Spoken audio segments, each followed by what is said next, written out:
Olá, meus amigos do Portal Jurídico Bebendo Direito. Vou trazer para vocês hoje uma dose de conhecimentos jurídicos ligados ao direito processual penal, mas também nós vamos tratar de lei de execução penal. Olha a importância do tema de hoje. Diferença entre prisão domiciliar, recolhimento domiciliar noturno e recolhimento em residência particular. São temas diferentes dos dois primeiros tratados no Código de Processo Penal e o último tratado na Lei de Execução Penal.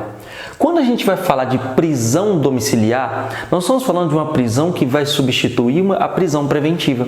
E ela vai acontecer em modalidades específicas dentro do Código de Processo Penal. E isso por quê?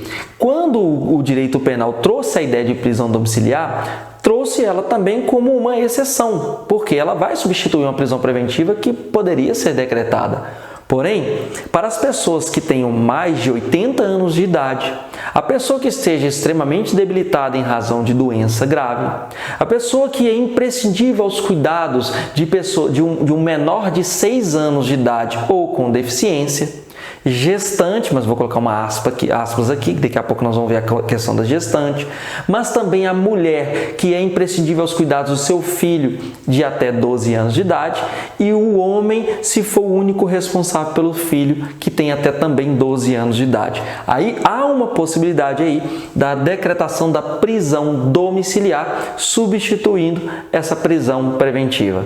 Tem uma ressalva porque recentemente nós tivemos uma inserção no Código de Processo Penal, precisamente no artigo 318-A, em que trouxe uma modalidade do seguinte: não uma faculdade do juiz converter a preventiva em prisão domiciliar nas hipóteses que a gente trouxe, mas uma obrigação, porque ela fala será convertida em prisão domiciliar se for gestante e se for mãe ou responsável por criança ou por pessoa com deficiência, ou seja, gestante, mãe ou mulher responsável por criança ou pessoa com deficiência deverá ter sua prisão preventiva convertida em uma prisão domiciliar, desde que o crime não tenha sido praticado com violência ou grave ameaça e o crime não tenha sido praticado contra o seu filho ou a pessoa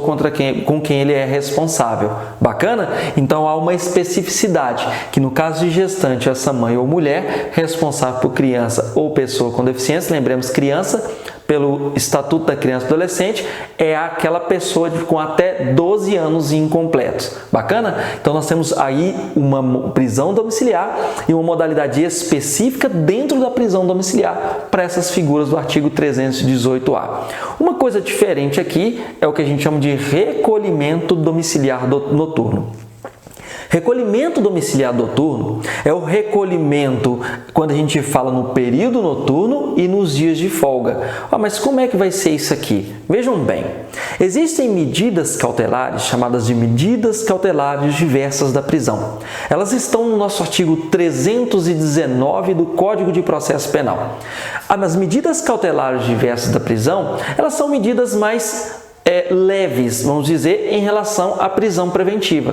Tanto é assim, de acordo com o artigo 282 do Código de Processo Penal, o juiz primeiro deve avaliar o cabimento das medidas cautelares diversas da prisão antes da decretação de uma prisão preventiva. E uma dessas medidas cautelares diversas da prisão é exatamente o recolhimento domiciliar noturno. Ele é feito por uma pessoa que tem residência fixa e que tem emprego, por exemplo, que trabalhe. Para esse caso, vamos aplicar o artigo 319, inciso 5º do Código de Processo Penal, e esse recolhimento vai se dar no período noturno e nos dias de folga, melhor do que uma prisão preventiva. Essa é a lógica que é observada. Por último, nós temos o recolhimento em residência particular. Essa é uma modalidade não para o sujeito que está sendo processado. Lembremos, prisão domiciliar, recolhimento domiciliar noturno, nós estamos falando do sujeito que está sendo processado. Aqui, nós estamos falando do recolhimento em residência particular, é para o sujeito que já está condenado. E ele está condenado e já está no regime aberto. Nessas condições, e nós estamos falando do artigo 117 da Lei de Execução Penal, esse sujeito que está no regime aberto poderá sim recolher-se em sua residência particular. Mas quem são esses sujeitos? Nós estamos falando de um sujeito aqui, que é aquele que tem mais de 70 anos, cuidado que aqui na prisão domiciliar, mais de 80, aqui embaixo no artigo 117 da LEP, mais de 70 anos de idade, uma pessoa que esteja acometida de uma doença grave, aqui também nós vamos entrar a gestante, ou então aquela pessoa que seja responsável por um menor, a mulher que seja responsável por um menor ou por uma pessoa com deficiência.